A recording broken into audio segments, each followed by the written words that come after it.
This section of the Denver Seminary Library tutorial will demonstrate the EBSCO search function using the ATLA Religion and ATLA Serials database. The search techniques used are common across the EBSCO databases, but we are using ATLA because it has the unique ability to search Scripture, which may be particularly relevant to your research. From the Library Online Catalog page, click the Databases tab at the top of the page to reach our database page, and scroll down to the ATLA Religion with ATLA Serials link and click on it, and that will take you to the EBSCO login page. When accessing the EBSCO databases from the Denver Seminary campus, the login is automatic and you will not see this page. Authentication is required when accessing the EBSCO databases from off-campus. The authentication information is available to all current students, faculty, and staff of Denver Seminary. Our Doctor of Ministry students will find this information in their Moodle accounts. If you do not have the login access codes, please contact the library. So at this screen, we'll enter our login information and click Login to reach the ATLA Religion with ATLA Serials database. We are now in the ATLA Religion with ATLA Serials database. This defaults to the advanced search screen, although you could choose the basic search if you desired.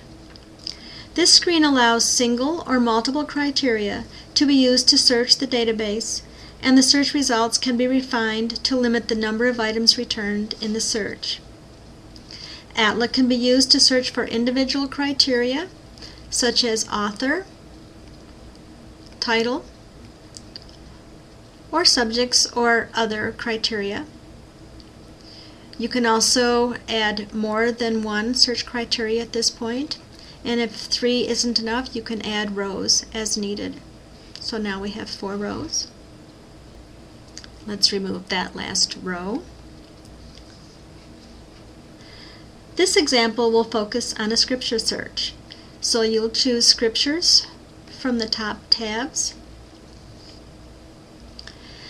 and choose the book of the Bible you're interested in and expand on it. We'll choose Genesis. We'll choose chapter 1 and expand on chapter 1. And we'll choose verse 1. At this point, we can see we have 181 results in our search for Genesis chapter 1, verse 1. And our search results are listed down the middle of the screen. We also can choose to refine our search. Let's say we're interested in full text.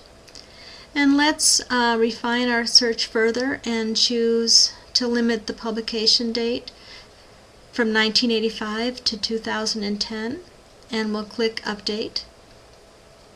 And we'll see that that limited our search to 36 results for Genesis chapter 1, verse 1, full text, and limited to 1985-2010. If we decided we wanted to remove any of these limiters, these little X tabs here will remove that. If we clicked on that, it would remove those limits on the search. Clicking on any title in our search results list will bring up the detailed record for that item. So we'll choose this one. And here we have the detailed item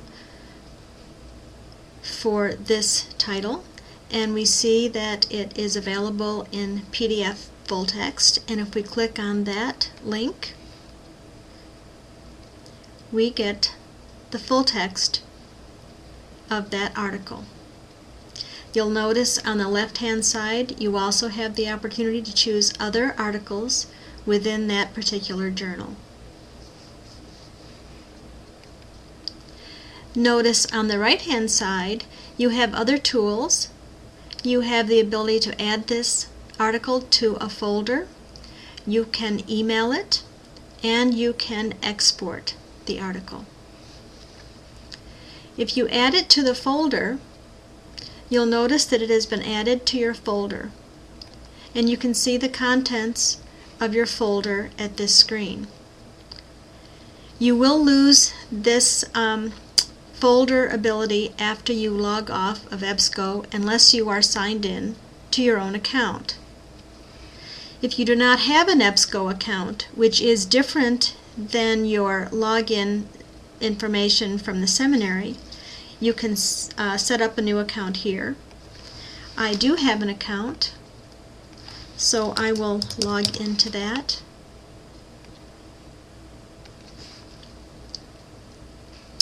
And having an account is very useful because you can save your items from various searches from your previous logins. You can see that I have 4 articles in my folder. I can access any of them from here.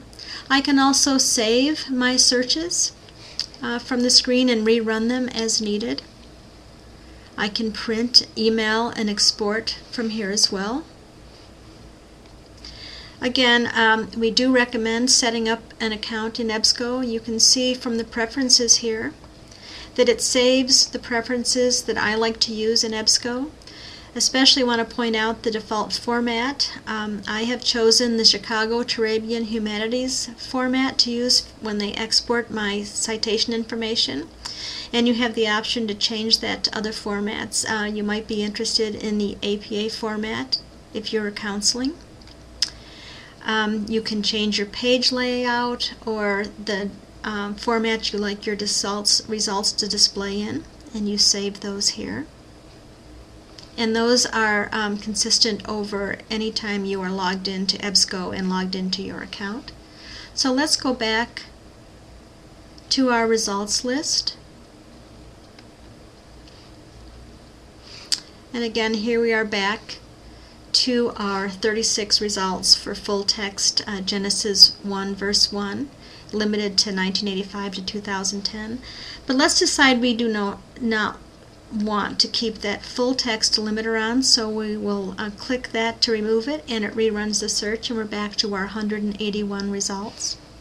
At this point, you'll notice that most of these are not available in full text. But you have the opportunity to request them through interlibrary loan, and clicking on this link will bring a pop-up where you enter your contact information, and the article information has already been entered in the item details portion of the request. So you'd scroll down and you'd click submit to place the interlibrary loan request.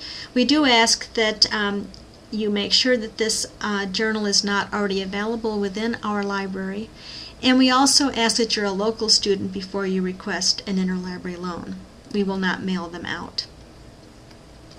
So we'll close that and we'll get back to our results screen. Okay, also we're going back to our results screen. And we see at the bottom here that we have the option for this article, because it is located in our library. You also have the ability to click linked full text,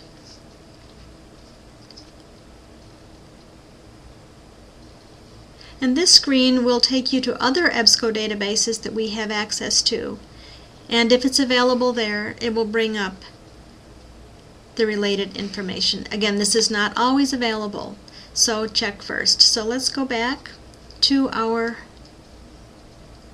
results screen. You'll notice that since I am still logged into my account, we have a list of all the items that are in my account. You can check your folder or your preferences here. And before we leave the EBSCO database, I want to make sure that you realize that there is a help button in the upper right hand corner. Very useful if you need any further information on running your searches. So remember that that help button is there. Again, you can always contact the library if you have any additional questions.